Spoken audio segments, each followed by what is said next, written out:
All right, we up bright and early. Got a midterm today, so right after we done with this, gotta go get some last minute studying in right before that test. Let's see here. So today we got Matthew chapter 2. Let's get it. Let's see what this gent talking about. Alright. Bow. Alright, so this chapter starts off. It says, the Magi visit the Messiah. So after Jesus was born in Bethlehem in Judea, during the time of King Herod, Magi from the east came to Jerusalem and asked, "Where is the one who has been born King of the Jews? We saw his star when it rose and have come to worship him." When King Herod at this time, one of the things written about in the Old Testament, one of the things prophesied about the Messiah that was to come for the Jews was that it would be born in Bethlehem. So this right here is another prophecy that was fulfilled by Jesus. And then right here we're about to see how King Herod, who was the king of the land at the time, how he felt hearing about, this supposed king being born in the area. So it says, when King Herod heard this, he was disturbed, and all Jerusalem with him. When he had called together all the people's chief priests and teachers of the law, he asked them where the Messiah was to be born. They said, in Bethlehem, in Judea, for this is what the prophet has written. So then they give him what the prophecy says, so that way he can know without a doubt this is what's true. So it says, but you, Bethlehem, in the land of Judea, are by no means least among the rulers of Judah. For out of you will come a ruler who will shepherd my people Israel. So that's what was written, thousands of years ago. And this is what they base, all their information on. King Herod was literally like, yo, where's this dude? Where's this supposed king supposed to be born? And they're like, oh, well, let's see. They flip back. Well, this prophet, he said it's going to be here. This is what God told him. So right there, they state the facts on where he's supposed to be born. And then it says, then Herod called the Magi secretly and found out from them the exact time the star had appeared. He sent them to Bethlehem and said, go and search carefully for the child. As soon as you find him, report to me so that I too may go and worship him. See, he think he's slick. Yeah. Go tell me where he born at so that I could go worship him. After they heard the king, they went on their way, and the star they had seen when it rose went ahead of them until it stopped over the place where the child was. When they saw the star, they were overjoyed. On coming to the house, they saw the child with his mother, and they bowed down and worshipped him. Then they opened their treasures and presented him with gifts of gold, frankincense, and myrrh. And having been warned in a dream not to go back to Herod, they returned to their country by another route. So that's where I think we get Christmas from. Is right here where it says, like, the moment Jesus was born, God kind of made it clear to the Magi, hey, look, my child is born. They go out there, they run out there, and they present him with gifts, the moment they see him.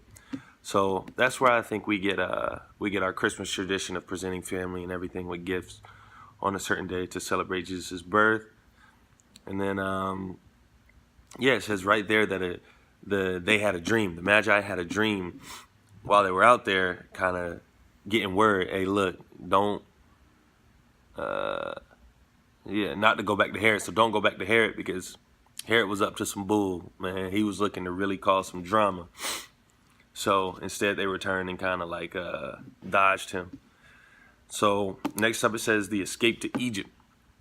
It says when they had gone, an angel of the Lord appeared to Joseph in a dream. Now remember, Joseph is the father. He's the one who is supposed to be the earthly father figure for Jesus. So it says an angel of the Lord appeared to Joseph in a dream. All right, so dude's sleeping. And in the dream he hears, get up. He said, take the child and his mother and escape to Egypt. Stay there until I tell you, for Herod is going to search for the child to kill him. All right, so this is what Herod's been up to. Herod's jealous. He's like, man, I don't want to hear no word about there being some king, coming for the crown. So he wants him dead because he feels like it's a threat to his dynasty, to his children being king. You can just assume, the multiple reasons as to why he's like, yo, this is threatening. So at this moment, Joseph got up, took the child and his mother during the night, and left for Egypt, where he stayed until the death of Herod. And so was fulfilled what the Lord had said through the prophet. So here goes another prophecy that was spoken about in the Jewish text, the Old Testament. And because of King Herod and the whole situation, this is how it ends up getting fulfilled in Jesus' life. And the reason they write down the prophecies here in the New Testament is to show, remember, Matthew is the one writing this. He's doing this to show the Jews, look, this is what the prophecy said the Messiah would do. This is where it said he would be born. This is the information we were given about the Messiah. This is what Jesus did. So this is why he is the Messiah. Okay, so it says, all this was fulfilled, what the Lord had said through the prophet. And this is the prophecy. Out of Egypt, I called my son. That's what was written. Out of Egypt, I called my son. And right now, they're doing what? Fleeing to Egypt. So it says, when Herod realized that he had been outwitted by the Magi, he was furious. And he gave orders to kill all the boys in Bethlehem and its vicinity who were 2 years old and under, in accordance with the time he had learned from the Magi. When that was said through then what was said through the prophet Jeremiah was fulfilled. So here goes another prophecy that was written in the Old Testament, that was written in the Jewish text, that was fulfilled in Jesus' life. This prophecy says, a voice is heard in Ramah, weeping in great mourning, Rachel weeping for her children and refusing to be comforted because they are no more. So I have a study Bible, so let's see what Dr. David Jeremiah has to say about that prophecy, just to give us a little bit more insight on it before we move forward.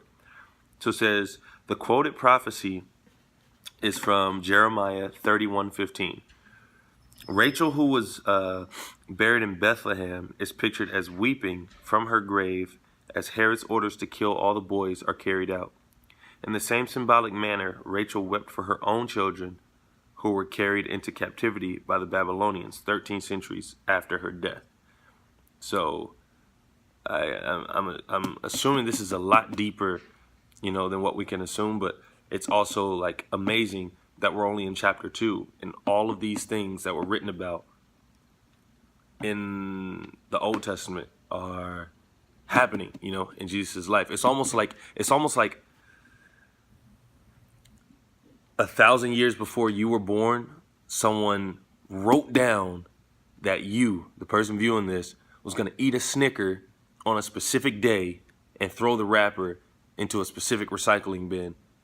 And then 1,000 years after they wrote that, you eat a Snicker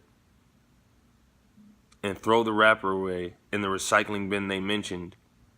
Yet you guys have never met, and they probably didn't even know what a Snicker was when they wrote it. You know what I mean? It's like super crazy. So the last little portion of chapter 2, the return to Nazareth. After Herod died, an angel of the Lord appeared in a dream to Joseph in Egypt and said, get up, take the child and his mother, and go to the land of Israel, for those who were trying to take the child's life are dead. So he got up, took the child and his mother, and went to the land of Israel. But when he heard that Archelaus was reigning in Judea in place of his father Herod, he was afraid to go there. Having been warned in a dream, he withdrew to the district of Galilee, and he went and lived in the town called Nazareth. So was fulfilled what was said through the prophets, that he would be called a Nazarene.